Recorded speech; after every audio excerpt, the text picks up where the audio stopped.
queria agora dar a palavra a Lígia Zottini, que é pesquisadora e fundadora do Voicers. Lígia, seja bem-vinda, uma salva de palmas para a Lígia.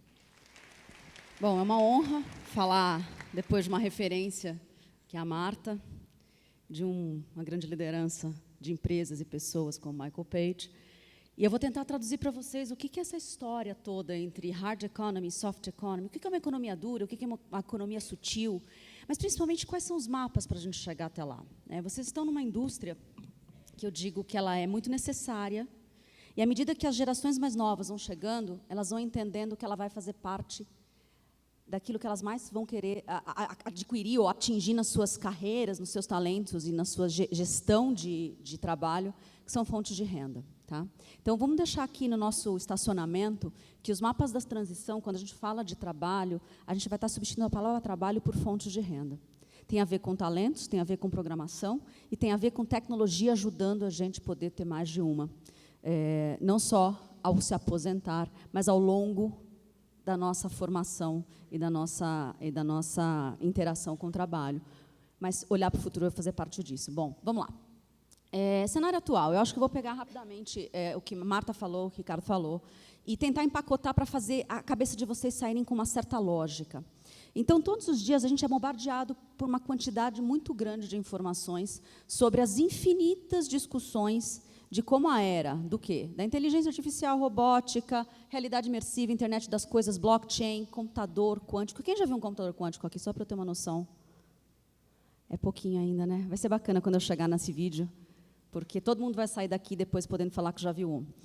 Vão transformar drasticamente a sociedade. De que lugar? Eu acho que quando a gente escuta coisas como... Eu não sei se você se assustou quando você viu esse termo, Ricardo, mas um tempo atrás traduziram uma pesquisa americana que falava sobre nós não teremos só desempregados, mas nós teremos desempregáveis. Pessoas, uma grande parte da população vai estar tão à margem dessas mudanças que elas não serão mais passíveis de serem empregadas. E aí eu tive, como pesquisadora, tentar fazer essa migração e fazer as pessoas que me perguntavam entender que, sim, vai ter, mas para onde e como? Geralmente vai ser nas empresas, negócios, ou parte da indústria que estiver altamente baseada nos paradigmas da hard economy. E o que é, por fim, a hard economy, Lígia? Todo mundo lembra o que é. É quanto mais próximo a gente estiver do negócio, desse filme aí do Tempos Modernos, do Charlie Chaplin, quanto mais a gente tiver na nossa organização coisas que sejam linha de montagem... Ah, Lígia, mas não estou na indústria enfim, eu não tenho chão de fábrica. Mas se você tiver, todos os dias, pessoas que são mais usadas como máquina do que como humanos, não é diferente. A gente só não está na linha, efetivamente, de montagem. Mas a Revolução Industrial 3.0, que é uma antes do que o Ricardo começou falando, ela partia do pressuposto que o homem também era parte de um grande mecanismo fabril, e a gente dividia as pessoas em 8 horas de trabalho diárias, 5 dias por semana. Ford fez isso porque ele queria 24 horas de produção de carros. A gente está numa economia cada vez mais acelerada para a criatividade. E criatividade não nasce todos os dias, 8 horas por dia, 5 dias por semana. E a gente vai começar a ter alguns conflitos em relação a isso. Então, o desempregável tem a ver com esse paradigma. Tá? Tudo que eu vou contar daqui para frente são paradigmas novos. A gente não tem todos os mapas, por isso que são mapas de transição, e a gente definitivamente não tem respostas. A gente vai fazendo as migrações à medida que a gente vai experimentando essa novidade. Tecnológica é uma parte delas. E como os humanos lidam com essa tecnologia é outra parte delas. Eu brinco que os 60% dos trabalhos ainda não foram inventados, que é um percentual que a gente tem bastante. Os futuros trabalhos não existem ainda, e numa grandeza de 60%. Por quê? Porque as tecnologias que eu vou mostrar daqui para frente, elas não estão largamente escaladas. Trabalhos e negócios, economias nascem à medida que eu pego um WhatsApp, ou eu pego um Instagram, e aí não faz mais do que 5 anos, porque a gente se tornou mobile faz 5 anos. Eu tenho certeza que foi entre 2012 e 2013. Chegou o smartphone de verdade nas nossas mãos nessa data, e o pacote de dados ficou acessível. Eu morei em Nova York, no headquarter da IBM, em 2012. Nem eu, nem a presidente mundial da IBM, que ainda é a mesma atual, a Ginny, nem eu, nem ela conseguia postar as coisas em tempo real. Porque o smartphone não era tão smart, e o pacote de dados nem lá e nem aqui funcionava direito. A partir de 2013... a Nossa Senhora do WhatsApp nasceu, A gente acha que ela é algo que sempre esteve e não esteve lá, e a gente consegue transmitir pensamento em 3 cliques. Eu penso, eu digito e eu mando. A gente está sendo invadido por essas coisas, e elas vão ser altamente orgânicas, tá? Então, o que é soft economy, por fim?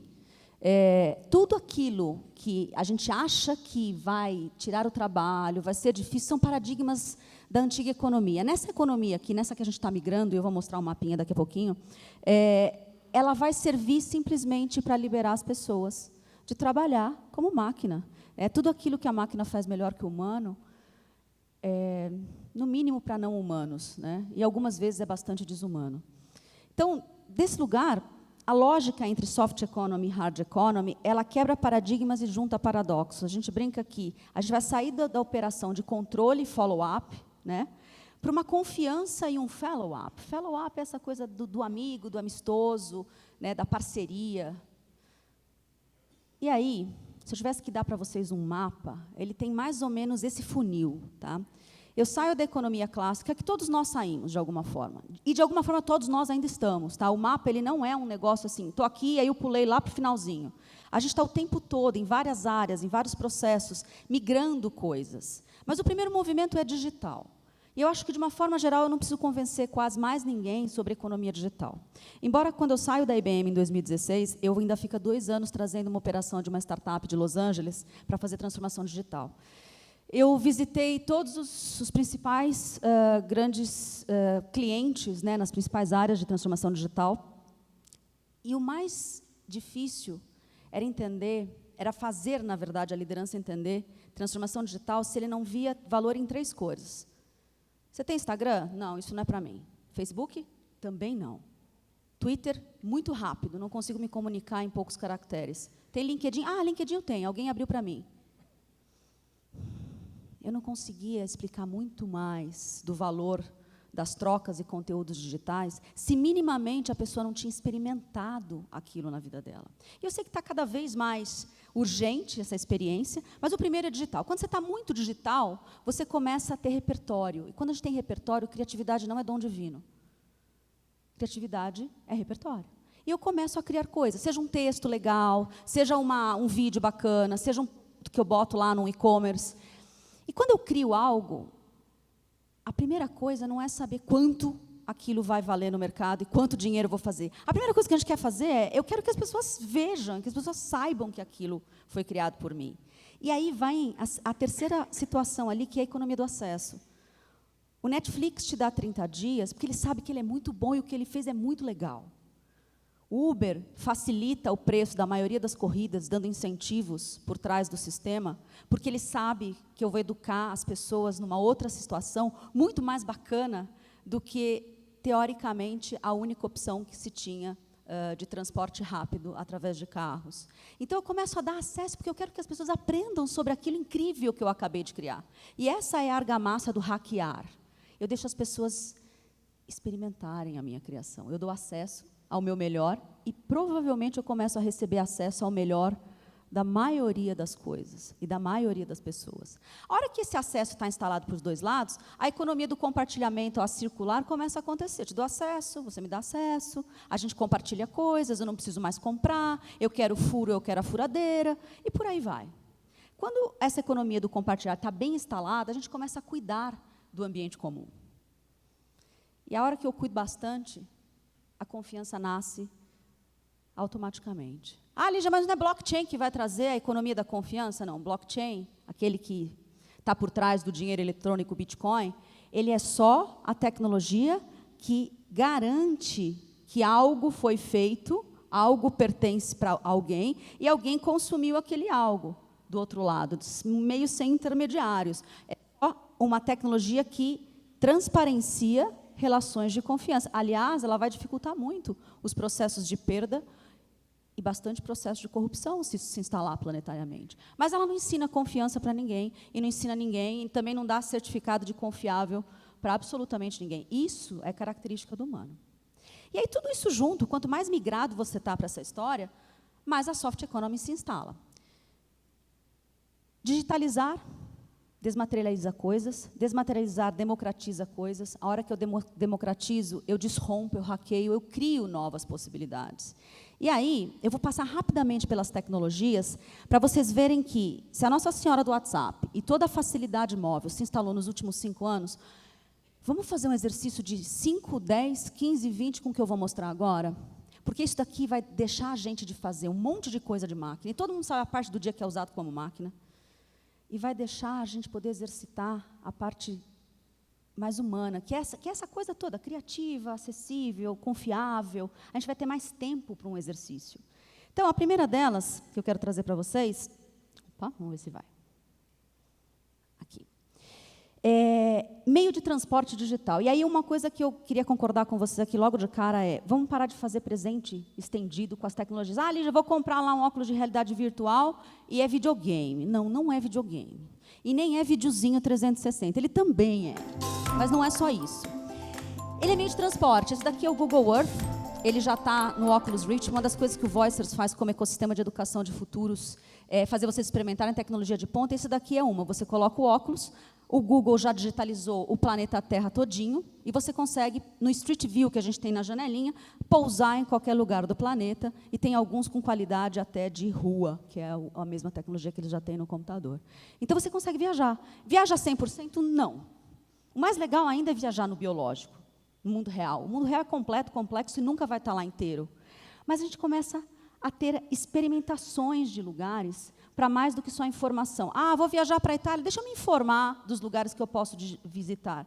Não, vou viajar para a Itália, deixa eu pegar aqui umas memórias digitais antes de eu chegar lá. E aí eu consigo ter a visão e a audição já imersas naquele lugar, e a gente consegue viajar juntos, sem viajar 5 ou 100% dos nossos sentidos. Aqui é o que a gente estava falando agora. A gente ainda tem a tradução simultânea, mas a hora que os óculos estiverem mais maduros, isso foi o que a Microsoft lançou mês passado em Vegas, onde a realidade aumentada, que é esse óculos, ela vai ter um avatar nosso, ou seja, escaneado exatamente como eu sou, não só fisicamente, mas assinatura digital. Então, lá, a executiva estava falando em inglês, ela fez ela ficar em tamanho real, e aí começou a falar em japonês. A versão dela falava em japonês.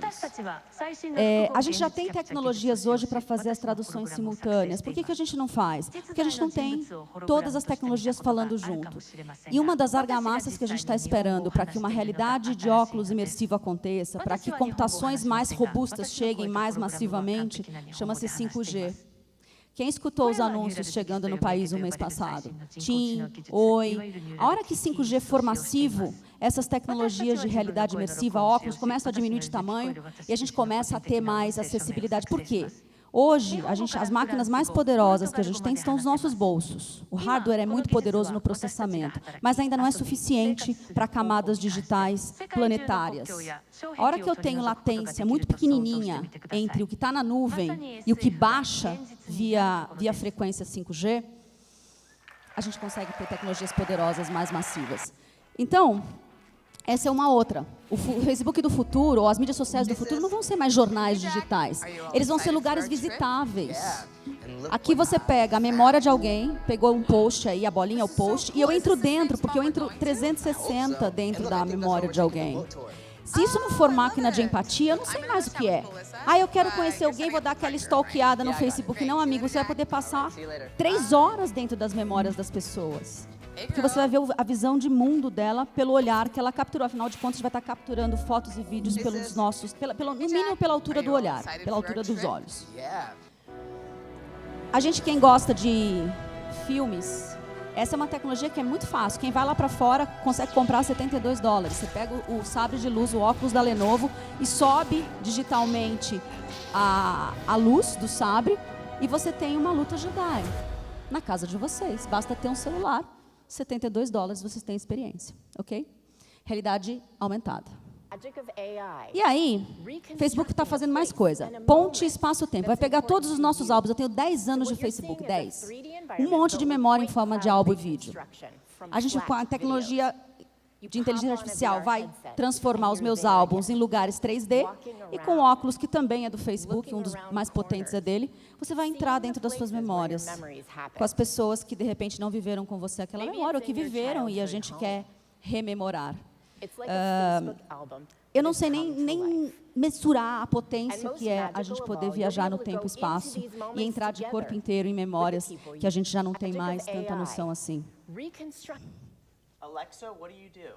E aí, assistentes chegando.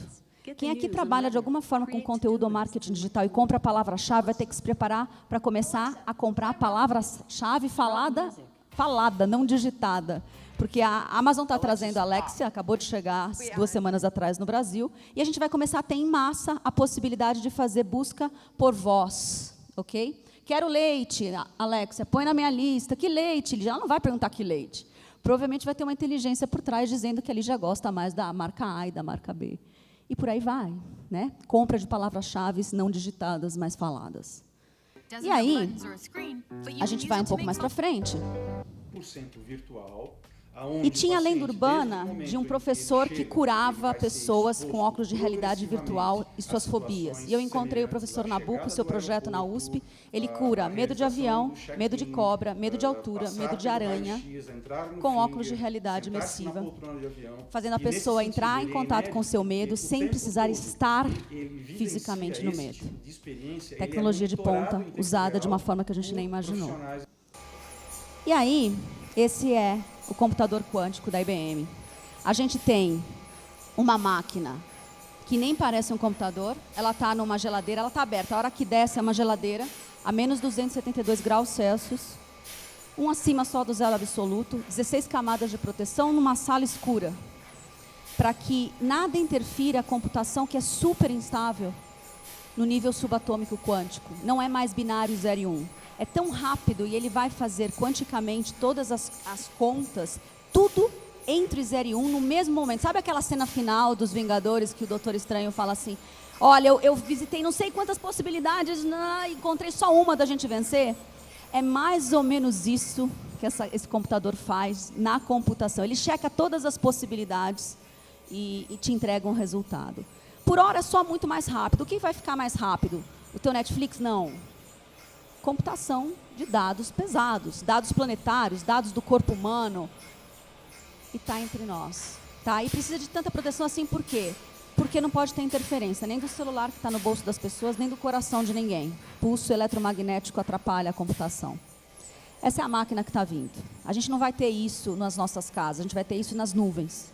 E as nuvens vão ser empoderadas por essa computação. E aí, para terminar, a transmissão de pensamento. O nosso amigo Elon Musk, que mandou o carro para Marte, e entre outras coisas, está trabalhando em transmissão de pensamento. Todos os grandes caras de tecnologia querem chegar em comando cerebral, ou seja, transferência de pensamento cérebro a cérebro, com o objetivo de que a gente aprenda de um outro lugar. Tá? Acompanhe essa empresa, chama Neuralink. E aí, a gente tem o transporte mais bacana, que eu também estou pensando que se o Elon Musk não for um cara legal, a gente está perdido, tá? Porque é dele também. E aí, viagem pelo Hyperloop, é um trem super... É um trem, dá para dizer que é um trem, sei lá, enfim, talvez seja só o Hyperloop mesmo. Viaja na velocidade do som, 1.224 km por hora. São Paulo-Rio em 20 minutos. E a gente tem alguns testes ao redor do planeta. E a gente tem um vindo para Minas Gerais aqui, recebendo esses trilhos para serem testados. Bom... Se eu tivesse que dizer para vocês que esse mapa que eu dei, eu vou fechar em 1 minutinho a mais, vou estourar o meu em 21. Ele fica dessa forma, tá? Eu tenho a forma antiga, infraestrutura, modelo financeiro, dados, relações. Existe nas duas economias. E de um lado para o outro, ela vai se tornando mais leve. Mas o mapa para transitar, eu não pulo de um lado para o outro. Eu vou migrando aos poucos, cada uma das áreas, cada uma das situações da minha vida. E aí... Soft economy, soft company, pede soft people. Não se enganem, a economia leve demanda competências extremamente iguais à que eu mostrei. Então, se a economia é hard, a pessoa que está lá também é hard, ou ficou hard depois de exposta há muito tempo. Se a economia é digital, a pessoa também é digital. Se é criativa, a pessoa é criativa. Se é acessível, a pessoa também é acessível. Compartilhadora vem de usar a economia compartilhável. Cuidadora, confiável. São as mesmas características. Você não migra para lá porque você quer migrar para lá. Você migra para lá porque você vai atingindo isso através de tudo aquilo que a gente desenvolve com tecnologias, progresso, educação. Okay? Então, se as máquinas elas não vão nos substituir, elas vão nos aprimorar. E continuar insistindo em previsões de futuro, onde somente as máquinas vão estar altamente desenvolvidas, não é real. Como pesquisadora de futuro, eu pesquiso tecnologia, sim, o tempo todo, mas eu pesquiso como as pessoas estão usando ela e como as pessoas estão se desenvolvendo.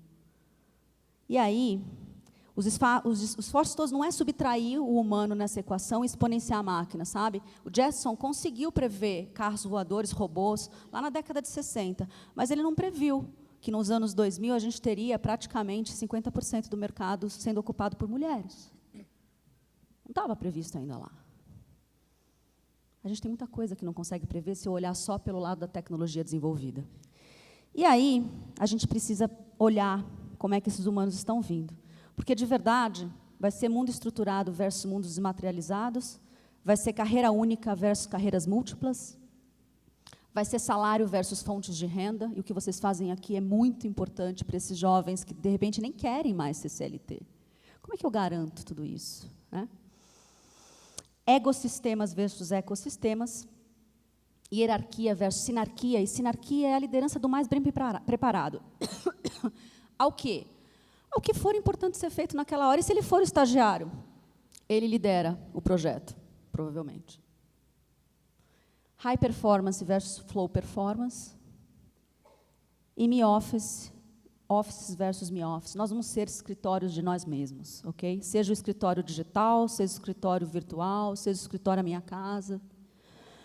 Porque, de verdade, tudo aquilo que a gente aprimora, nos aprimora de volta. E se as máquinas estão em franco desenvolvimento, tudo que eu estou vendo de desenvolvimento de máquina, eu também estou vendo em desenvolvimento humano. É isso aí, gente. Obrigada. Muito bem, Lígia. Parabéns, Lígia Zottini, pesquisadora e fundadora do Voicers. Agora, vamos começar, então, o nosso debate. As primeiras perguntas já chegaram. Vocês fiquem à vontade para enviar outras pelo aplicativo da Abrap. Eu vou, como eu prometi, dar prioridade às perguntas da plateia. Primeira pergunta para Lígia. Pergunta que vem do Carlos Siebra. Lígia, qual será o destino, no curto prazo, das pessoas sem formação educacional, e na maioria que são pobres, que perderão os empregos com os avanços tecnológicos? Essas pessoas terão de ser tuteladas pelo Estado? Essa é uma pergunta... Alô? Carlos? Acho que não. Estão ouvindo? Agora sim. Agora foi? A sensação que eu tenho é que não. É? Ok. Bom, essa é a pergunta que eu mais recebo quando a gente fala rapidamente pelo tema. Num primeiro momento, existem algumas iniciativas de migrar as pessoas educacionalmente, mas quando você vê movimentos, principalmente vindo dos Estados Unidos, quando você vê um Bill Gates, um Zuckerberg, falando não de tutela do Estado, tá? Mas de renda básica universal. O que eles falam? A tecnologia vai trazer tanta abundância porque ela vai deixar as coisas tão fáceis de serem acessadas e de tão baratear a produção, porque vai se encontrar margens de novos tipos de energia, com tecnologias de ponta sendo conectadas. Tudo isso que eu apresentei, elas estão nas bordas, elas vão se encontrar em 20 anos. Então, quando elas começarem a se encontrar, elas vão produzir riquezas que a gente não tem a dimensão total delas ainda, mas os estudos dizem que eles vão trazer abundância. Desse lugar, as empresas não necessariamente vão precisar, as que estão dentro do paradigma da hard economy, vão precisar de humanos. O que eles propõem é que, numa fase de transição, a gente tenha os impostos sendo cobrados de empresas que não empreguem humanos, e essas bolsas de valores que são absorvidas possam ser destinadas nesse processo de migração e não de tutela, tá? Porque tutela prevê-se ficar ali para sempre, mas no processo de migração daqueles que estavam mais expostos a essa economia mais dura, mais antiga, mais, enfim, na antiga revolução. Essa é uma, tem algumas cidades no planeta sendo testadas, e o maior medo é que a hora que você coloca um dinheiro ali para subsistência mensal das pessoas, elas não vão querer fazer nada, ou seja, elas não vão querer sair das suas camas. E o que vem se provando nas cidades, né, desde Quênia até cidades do Canadá, ou seja, em extremos muito distintos do planeta em relação à economia, é que que o ser humano ele não é, por natureza, alguém que precisa de cenoura, tá? Mas ele precisa de educação. Então, a minha resposta ela não é definitiva em relação a isso, mas vale acompanhar os estudos de Universal Basic Income, ou renda básica universal, que não é bolsa nada. Teoricamente, dentro dessa mesma linha de estudos, e quem traz ela é o Peter Diamandis, um grande futurista, inventor da Singularity University, foi cientista do Google por muitos anos. O que ele fala é que no final do século, teoricamente, todo ser humano, dada a abundância que a máquina vai trazer, de nascença, ele viria com as necessidades básicas suportadas. Eu nem consigo imaginar o que a gente faria como raça humana se isso fosse possível. Aí você me fala, Lígia, mas todas as empresas são americanas, né? Ou pelo menos a grande parte das empresas que têm tecnologia são americanas, europeias e chinesas. O que faz o resto do mundo, né, que não tem essas tecnologias? Embora as matrizes vão receber os cheques para pagar o imposto, o mercado consumidor está onde está a maioria das pessoas. Então, eu acho que o mundo vai estar cada vez mais interconectado entre onde a tecnologia está sendo criada e onde ela está sendo consumida. E dessa equação, a gente vai conseguir trazer outros paradigmas de abundância e economia. Mas é difícil prever desse momento, tá? Provavelmente a gente vai ter bolsões de problemas. Obrigado, Lígia. Pergunta agora do Edilson José Gabriel. Lígia, na sua apresentação você usou o termo desempregáveis. Não seria inempregáveis? Ou seja, pessoas que realmente não vão ter emprego nunca mais ou não chega a tanto? Eu acho que se a gente olhar pela ótica da hard economy, tem um TED que eu gosto muito, anota aí o nome, como em inglês, How AI Will Save Humanity. Em português seria mais ou menos algo como a inteligência artificial vai salvar a humanidade, tá? E é do professor Lee, ele foi o pai do reconhecimento de voz que é usado na Siri hoje, ele inventou isso há 24 anos atrás para a Apple. Então, eu gosto muito da forma que ele olha a inteligência artificial, porque é uma das coisas que mais vão substituir parte dos nossos empregos, porque a gente usa de forma artificial também no dia a dia a nossa inteligência. E aí, desse lugar, ele faz um gráfico, que primeiro é uma linha, e ele fala, ó, todos os trabalhos divididos em 5 grupos, quanto mais automatizável e repetitivo está aqui desse lado, quanto mais criativo, estratégico está aqui desse outro. Ele puxa uma outra vertical, e aí ele traz um vetor aqui em cima. Vai precisar de humanidade, de empatia, de compaixão, enfim, de humanidade mesmo? Aqui não vai. E aí ele tem 4 quadrantes. De 4 quadrantes, um é de...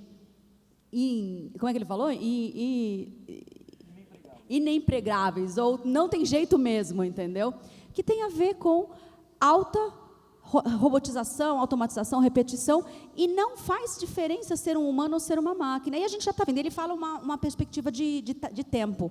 Ele fez mais ou menos uns 2, 3 anos atrás esse TED, ele falou até 5 anos. E a gente já está vendo. A Bia do Bradesco, que é Bradesco Inteligência Artificial, é isso, né? É uma parte da operação do call center do Bradesco sendo migrado para uma inteligência artificial, no caso da IBM. Aí você tem a Algar, com a Duda, eles entenderam que o ser humano tem muita vergonha, eles atendem muita gente nos call centers que eles têm lá dentro da Algar, e uma das minhas visitas, eles falaram, olha, Lígia, ela negocia não só porque ela faz mais rápido e maior volume, mas porque as pessoas têm vergonha de receber uma ligação, a maioria, e ter que negociar o pagamento. Então, assim, o que a pessoa do outro lado falar, meio que ela fala, tá bom, para aquilo sair, né, do follow-up dela, da ligação parar de vir para a casa dela, e ela simplesmente, de repente, não honra aquilo. Com a negociação com a máquina, a pessoa chega num denominador onde ela consegue honrar, entendeu? Ela não está com aquela vergonha de negociar.